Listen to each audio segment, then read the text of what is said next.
I think things are so different today because okay, let's go back to, you've talked about this before, and I'll just kind of ask you, I think it's good for the audience if you want to go through it. 1960, 64% of African Americans would vote Democrat. Yes, sir. The rest was conservative. Yes, sir. Let's put liberal and conservative. That's a better way of saying it, right? Okay. 64 liberal, 36 conservative. 1964, 4 years later, 92% blacks are voting Democrat. Yeah. Lyndon B. Johnson's civil rights legislation. So what happened there? Maybe give a little bit of the history of Goldwater, Lyndon Johnson, what he did. JFK's assassinated. Lyndon B. Johnson's in office. Republicans and Democrats, back in the day, Dixiecrats, bipartisanly bring a bill to the desk of Lyndon B. Johnson. He signed civil rights legislation into law. According to whatever reports you believe, Lyndon B. Johnson says, we bring this legislation, we sign this legislation into law, we'll have the Negroes voting for us for the next 50 years. Sure enough, that's what it was. And I think me personally, as I've edified myself over the years to see what's been transpiring in our community, on one hand, when I look at legislation and I think about affirmative action and other things, and I see how I've benefited because opportunities were given to me at a particular moment in time in the 80s, for example, when, that some would say may not have been given to me if I were not an African American or you didn't have affirmative action in a place and what have you. When you hear those things, you're trying to lean left because you're saying they're thinking about us, And like you said, those messengers from the Democratic Party are very profound. You've got Jimmy Carter in office, but the economy was so bad, so Reagan had to get him out of there. But you got Reagan in office from 80 to 88. You're looking at what transpired in his administration, good or bad, depending on how you think about it. But if you're not educated, what are you thinking? Did he care about black people? You're actually asking those questions if you're coming from the black community and you're not reading all the time. You're not educating yourself because you're literally trying to survive. And when that happens, ultimately it becomes habit.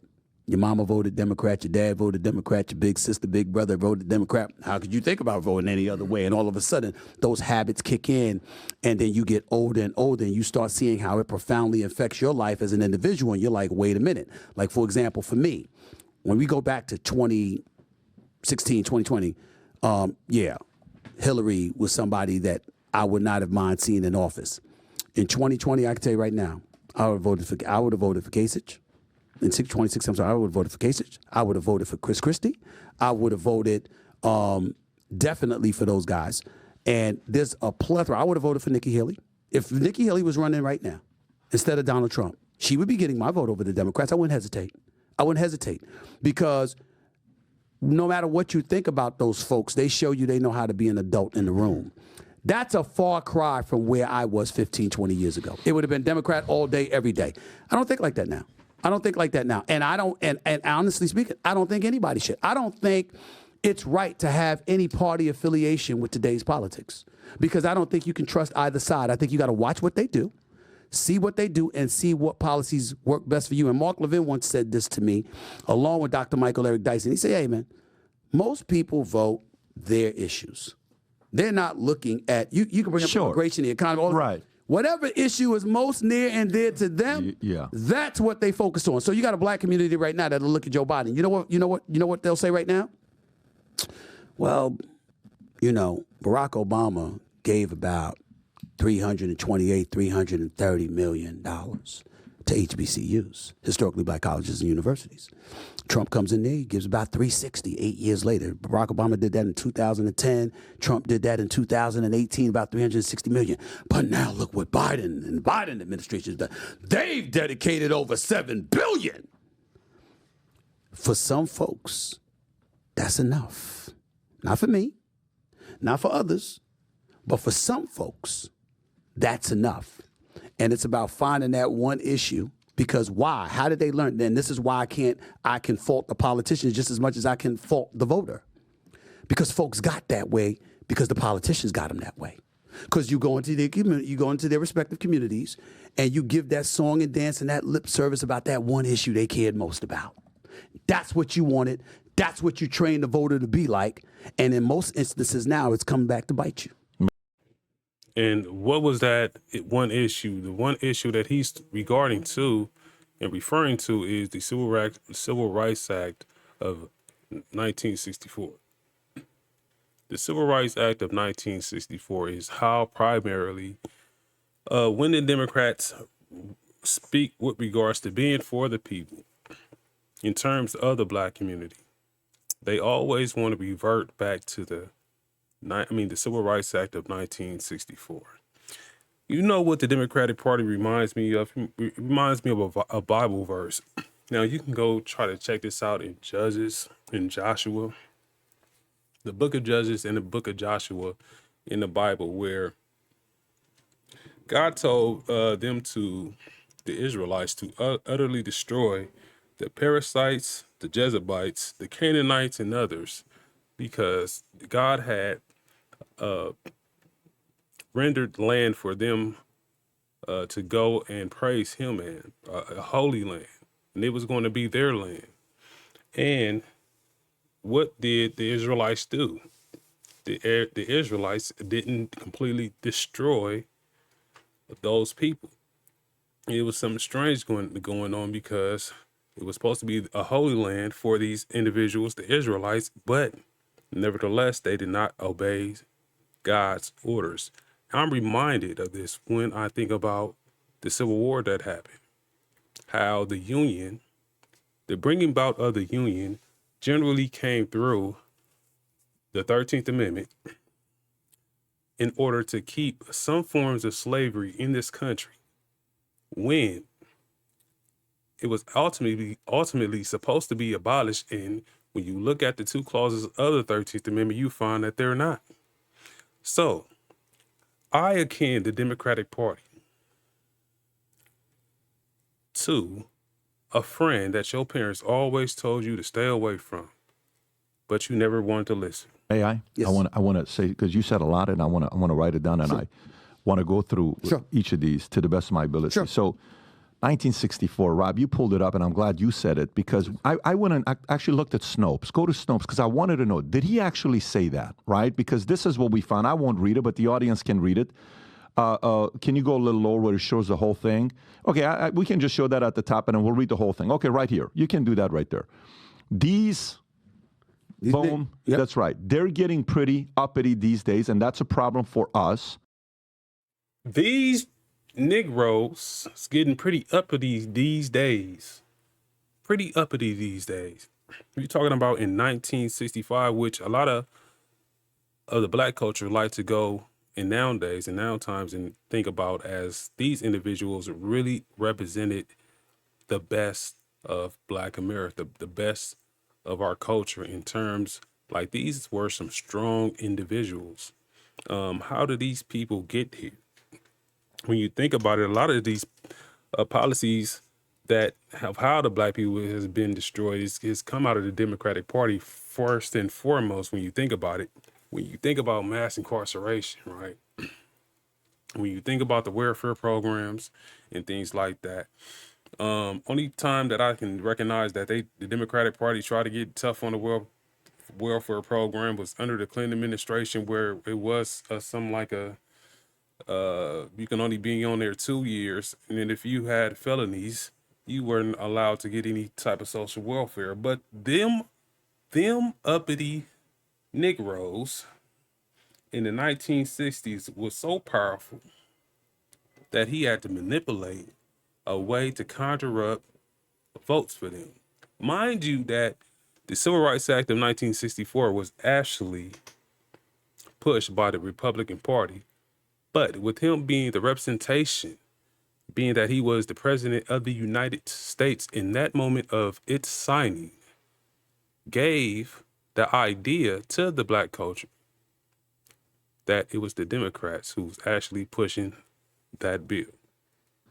They've got something now they've never had before, the political pull to back up their uppityness. now we've got to do something about this, and we've got to give them a little something, just enough to quiet them down, not enough to make a difference. And then boom, you know that line, you brought it up. I'll have him voting this way, Democratic, for the next 200 years. Yes. You know what Snopes said? Snopes didn't say it's not right. Go a little bit more. It says unproven. And Snopes is one that would typically be quick to say they never said this. Then CNBC writes an article, if you can pull this one up. CNBC writes an article saying Lyndon Johnson was a civil rights hero, but also a racist. And if you look at the stuff about him, how many times he dropped the N-word and all this other stuff, this guy was not wanting to do what he did with civil rights. No. Credit goes to one man and the community that pushed it. There's a reason why we all have a poster or painting of him in our offices and our walls, and he's admired by everybody. It doesn't matter, left, right, center, white, black, Asian, Hispanic. Everybody loves and admires what this man did. One of the greatest movements of all time. He accomplished it in a peaceful way, different than X. He was able to get it done, right? Okay. He was able to get it done, but he wasn't able to get it done with his party. He had to get it done through the Republican Party. At that time, can you type in Civil Rights March? Just type in Civil Rights March, if you don't mind doing that. Just type in Civil Rights March and go to images, if you could do that. When you type in civil rights, click on that first picture. What do you see a lot of? Look at the way they're dressed. Yeah. Just look at the way, go to the bottom left picture, maybe that's got more people in suits. Bottom left. Bottom left. Look at the ties. Look at the suits. Tuxedos. Look at the tuxedos. Look at the bow ties. Wow. Mm-hmm. Pure class on the way it's being dressed. So Lyndon Johnson, War on Poverty, 1964. Do you know at the time, can you look up when Planned Parenthood came out? Maybe you can look at, I don't know the exact year. When did Planned Parenthood? So his plan was to fool the uppity Negro. His plan was to fool the uppity Negro into believing that the Democratic Party was for them. And as you begin to see since the 1960s, what has happened after that time period? What laws have been put in place? What policies have been put in place to keep the uppity Negro from evolving? The Immigration Act of 1965, one, which he's probably signed within 6 months of the Civil Rights Act of 1964. If you are an immigrant and came into this country after 1965, December 1st, 1965, you are a very lucky person, because this is the problem in which the demographics begin to change in this country, and why they are so much of an uproar about immigration today. This pretty much stopped the Bracero program, into which it was circular migration, it was seasonal work, and then individuals was chosen to go back to Mexico. But that's just not with regards to this, with all Hispanics, with even the Chinese. If you came into this country after the Immigration Act of 1965, you are very lucky. And it goes into the point of what I've always said, that that act was a retaliation for the Civil Rights Act of 1964. Because why? They just gave you a demonstration of how he just called us uppity Negroes. Come out. I think it was 71, 72. 70. What year is it? Go a little bit. Singer, whatever her name is, where he started the movement. Anyways, so you look at some of this data, and you see that we went at the time when kids are being born. Yeah. Only 4% of kids in America, if you can pull up the stat, Rob, 4% of kids in America were born, in single-family household. Right. 96%, mom and dad. Yeah. Fast forward, we went from 4% to 41%. And by the way, it's even higher for African Americans. This is America. This is not African Americans. Percentage of children born out of wedlock, but African American is to the roof. that wasn't the case. You guys were always united, conservative. It's a good community, respectful, Bible Belt. Right. When I was in the Army, and my friends in the Army I was hanging out when I would go see their families, I was afraid of their mothers. No, seriously. Right. Your mother would have talked to me like I'm her son. Right. And she would put me in my place. It was a different kind of a culture. Right. That was what I was accustomed to, right? So to me, when they say systemic racism, if you want to give anybody credit, it's Lyndon Johnson, and he succeeded in actually trying to create that kind of an environment. And the reason why he was very creative on the way he did it is he blamed the other side for it and got them, the blacks, to vote Democratic for God knows how many decades. All for him to have the voter base. All for him to have the voter base. Exactly what we're going into today with this immigration and Joe Biden allowing all these people over here, over the border, who were not vetted. And here they are. They're trying to not only gain a new voter base, but they're trying to gain a new voter base off your tax dollars instead of them being about policy, instead of them pushing policy and with their big ideas that they know that we're not for.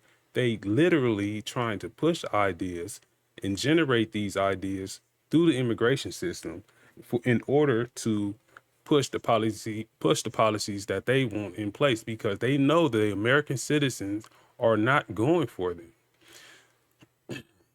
The Democratic Party has always been a party of big ideas, but lacks the way in order to implement them and get them done correctly to where they actually work today. California is a prime example of that. The immigration system that they want is a prime example of that. I don't know why they want us to foot the bill for them in order for them to get a new voter base in this country, which makes me want to go into why are the Democratic parties still in existence in this country. They didn't fit during the Civil War, which caused the Civil War. They wanted to be so radical to the growth of the United States during the Civil War, and here they are right now being a radical to the whole country while blaming Trump for laws that they had helped put in place. Until now, where things are slightly changing. And I'll wrap up the thoughts here, and I want to get your... Well, can I respond to what you just said? Yeah, absolutely. I think that when you mention all of those things, first of all, you said nothing that I can dispute. Nothing. Because that's just factually correct, what you pointed out. And I think that the important thing to bring up when we bring that stuff up is that is exactly the reason why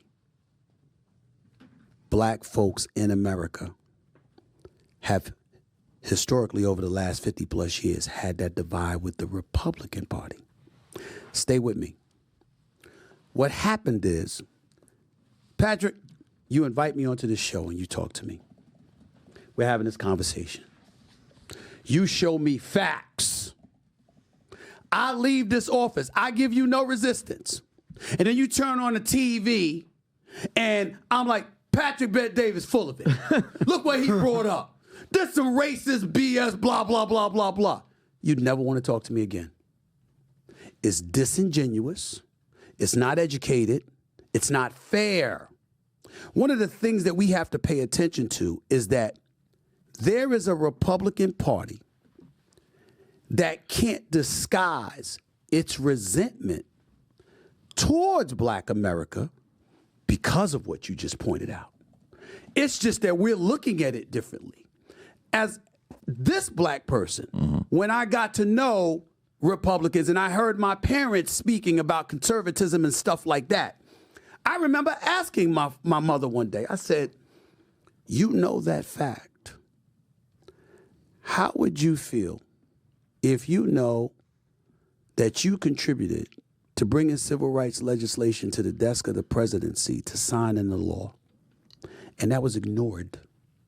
Because the party that he represented, he made sure they got all the credit for what you played a role in bringing to the table that helped the African American community, supposedly. And it was completely ignored. You'd lose our respect because you'd believe you're not educated enough. You're putting forth your due diligence to know it wasn't just him, it was us. And his intent wasn't honorable. Ours was. I think that you have a lot of Republicans who are knowledgeable about that history that you just pointed out, and the distaste that they have had for African Americans for a period of time at the very least emanates from that, from folks not knowing what role they play. When I listen to a Sean Hannity or Mark Levin and Andrew Wilkow and others talk about Black America's history and racism, they never fail to point out the Democrats played a huge, huge role in this, y'all, and the Black community lets them off the hook. They look at us, and there's a level of absolute frustration, palpable frustration that comes from that. I don't always agree with it, but I understand it, which made it easy for me to communicate with members of the Republican Party when they come to me and they want to talk about different issues, because I'm like, I want to learn more.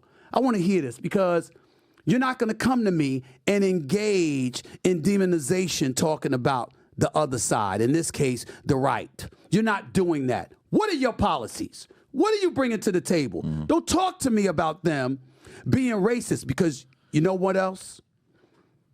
You're asking me to assume you're not. How do I know you're not? I know there were KKK members that were members of the Democratic Party that were on Capitol Hill. Robert Byrd of West Virginia, to name one of them.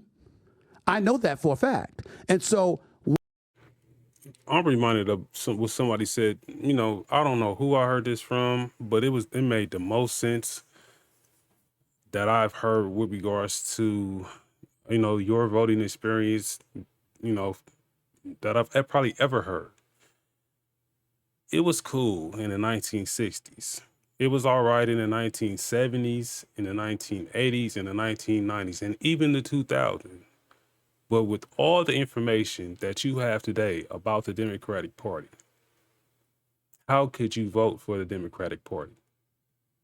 How could you vote for the Democratic Party when not only are they teaching you, we have enough information about regards to how they manipulated us. And now they're trying to do the same thing with regards to this immigration issue. When are we going to continue to allow this Democratic Party to be a political party in this country with all the manipulative games they've been playing on the people? And they are supposed to be a party for the people when they are a party with regards to the party. But I want to continue to let you chime in, because there's a bigger issue with regards to the Democratic Party. why are we to assume that just because you're a Democrat, you're on our side? So I do get where you're coming from, and I understand. Yeah. So to me, that part to me is, you know, you check policies to see how it's benefited a community, and you say yes or no. You have no idea how much my favorite part of this podcast is when you said your mother, when she went on welfare, she was despised of it, and she couldn't wait to get off of it. Right. I can't tell you what that means to me, to salute and respect that. And then let's go to a couple other things you said on who you would vote for and who you wouldn't vote for. You said John Kasich. He was a centrist. I think he was an independent. I don't think he was a Republican, but I think he was centrist. Yeah, I think he was a nice guy. I think John Kasich was a nice guy. He was a Republican governor. He was. Yeah, he was. Man, wasn't that the most embarrassing thing for you to have to be in a line with your parents back in the day, and they had an EBT card or food stamp card they had to pull out them food stamps?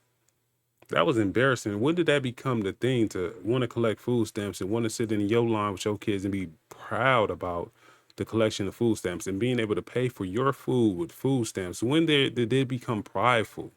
Because I know when my father had finally begun to retire, and my daddy was 40 years old when he had me, but the Civil Rights Act happened in a time to where, you know, he was in his 20s, right? But at the age of 40, he had me, right? I'm an 80s baby, right?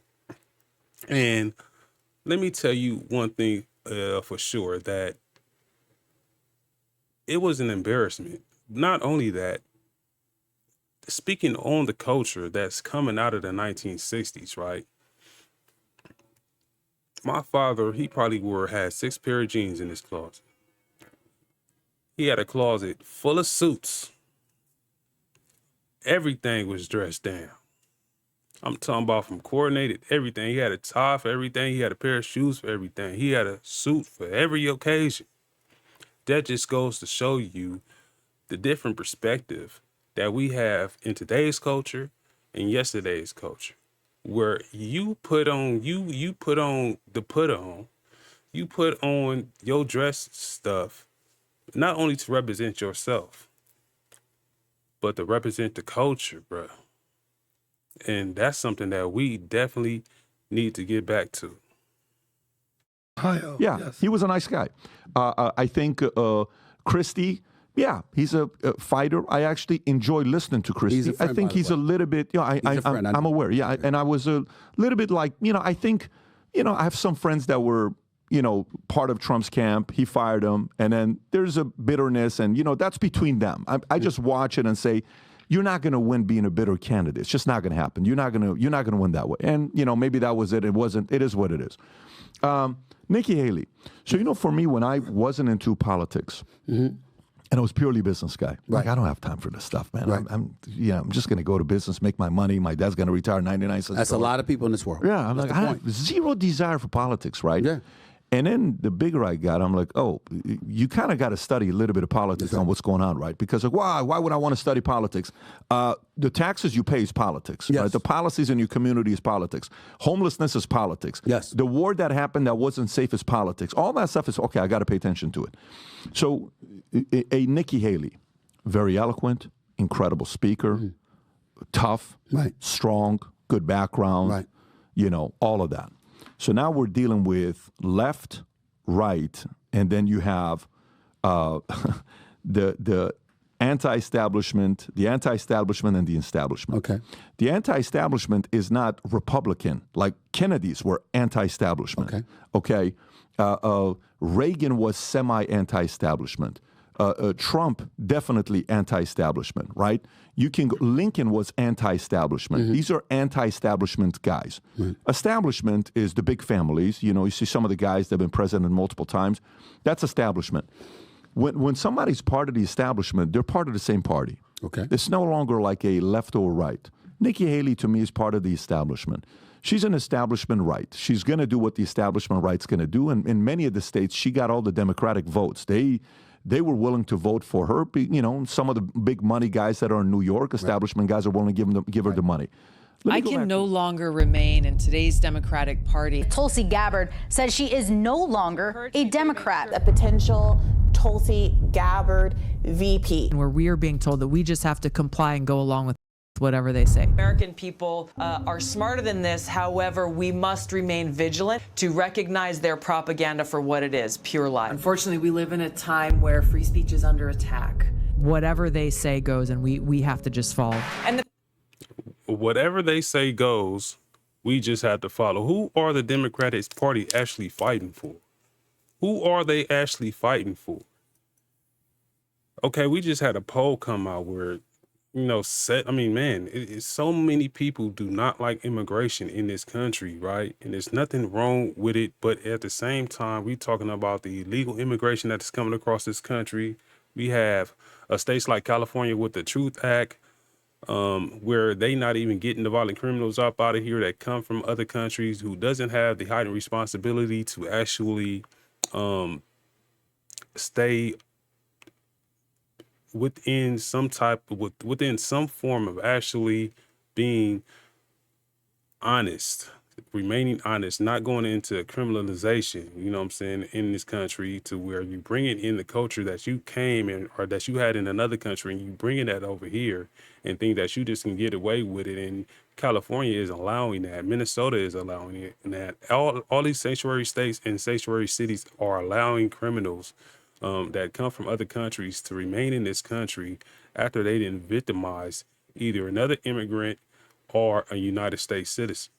But the problem is why would you do all that? Like, why would you want these particular individuals over here and fight for them when the laws that Trump is fighting for and trying to really put in place and back into order is the laws that you helped put in place as a party?